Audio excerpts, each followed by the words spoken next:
नमस्कार मंडळी, मंडल न्यूजमध्ये मी अतुल चव्हाण तुमचं स्वागत करतो। सध्या मी उभा आहे नागपुरी गेट पोलीस स्टेशनच्या बाहेर। नागपुरी गेट पोलीस स्टेशनच्या हद्दीमध्ये आणि नागपुरी गेट संपूर्ण परिसरामध्ये काल रात्री 10 जवळपास 8 ते 12 वाजेपर्यंत अत्यंत तणावपूर्ण परिस्थिती निर्माण झाली होती। मात्र या तणावावर अमरावतीच्या संपूर्ण पोलीस आयुक्त आणि त्यांच्या संपूर्ण टीमनं यशस्वीरित्या नियंत्रण मिळवलं। तणाव आता संपूर्ण निवळलेला आहे। नागपुरी गेट, इतवारा बाजार, जमील कॉलनी हा संपूर्ण पश्चिम विभागात कुठल्याही पद्धतीची तणाव आता सध्या नाही। सगळं सुचारू पद्धतीने व्यवस्थित सुरू आहे। मात्र पोलिसांकडून आताच सांगितलेलं आहे की काही जे मंडळी आहेत ज्यांनी गोटमार केली किंवा ज्यांनी कायदा हातात घेण्याचा प्रयत्न केला त्यांच्यावर कारवाई करण्यात येणार आहे।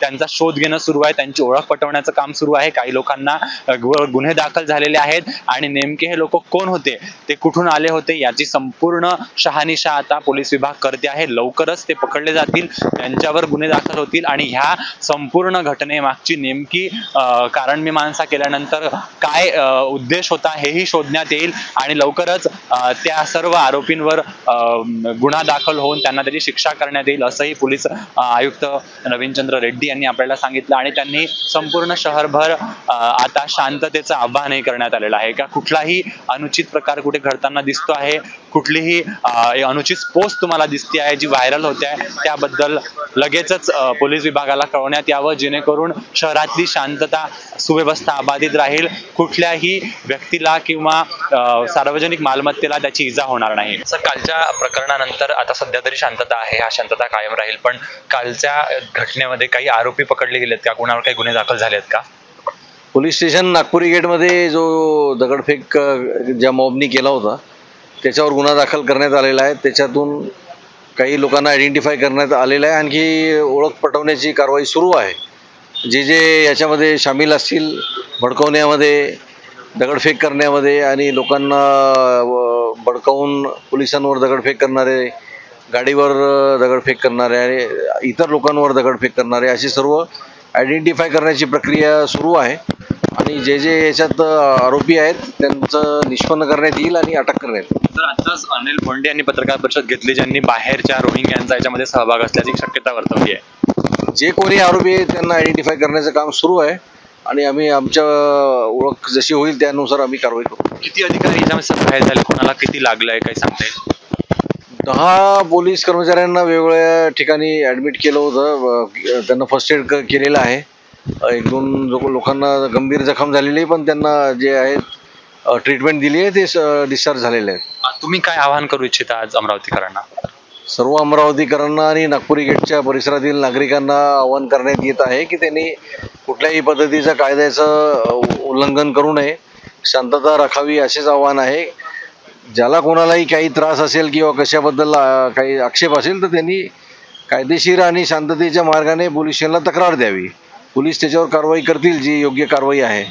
पण कोणी कायदा हातात घेऊन सरकारी मालमत्ता असेल किंवा खाजगी मालमत्ता असेल याचा कोणी नुकसान करायचा प्रयत्न केला किंवा करत असेल तर याच्यावर कडक कायदेशीर कारवाई करण्यात येईल असे आपल्या माध्यमातून सांगतो। आणि कोणीही कुठल्याही प्रकारचा व्हिडिओ व्हायरल करू नये किंवा कोणत्याही लोकांवर आक्षेपार्ह जर काही टिप्पणी करू नये अशी मी पण आवाहन करतो।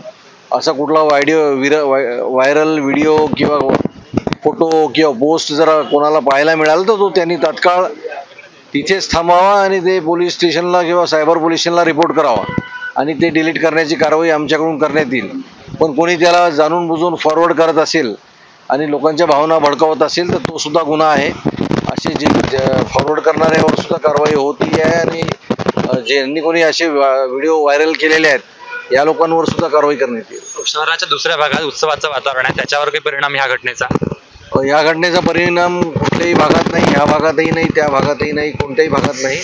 जी काही घटना झाली ती तात्कालिक होती, पण याच्यामध्ये काही कोणाचं प्लॅनिंग होतं का किंवा जे काही होतं असं लोक चर्चा करतात किंवा जे काही गोपनीय माहिती मिळते त्याच्यावर निश्चितच तपासाअंती कारवाई करण्यात येईल। ते ज्यांनी हा वक्तव्य केलं होतं ज्यामुळे भडकलं, अमरावतीत त्या संतावर त्या व्यक्तीवर गुन्हे दाखल झाले आहेत कुठल्या पोलीस स्टेशनमध्ये?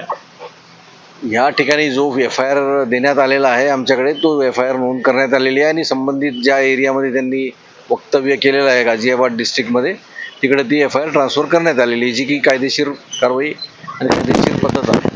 नागपुरी गेट पोलीस स्टेशनच्या हद्दीमध्ये आणि नागपुरी गेट संपूर्ण परिसरामध्ये काल रात्री जवळपास 8 ते 12 वाजेपर्यंत अत्यंत तणावपूर्ण परिस्थिती निर्माण झाली होती।